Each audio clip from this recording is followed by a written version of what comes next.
রেখে দিল পীড়িতের বেড়া লিচুর বাগান। নারীর সাথে যার সম্পর্ক, আল্লাহ কসম, রব্বে কাবার কসম, সে ব্যভিচারী, লম্পট, দুশ্চরিত্র, জেনাকার।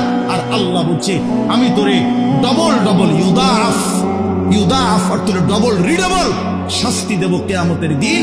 ওয়ায়াখলুদ ফীহি মুহানা, এবং আল্লাহ বলে তারে বেইজ্জতি কইরা, লাঞ্ছিত কইরা চিরস্থায়ী জাহান্নামে ফেলে দেব। দোস্ত আমার, মনে রাখো বাপ, আমি খোলামেলা বললাম, আমি পরিষ্কার বললাম। হাজারো ছেলে তোমাদের চেহারা দেখে বোঝা যায় ভাইয়া,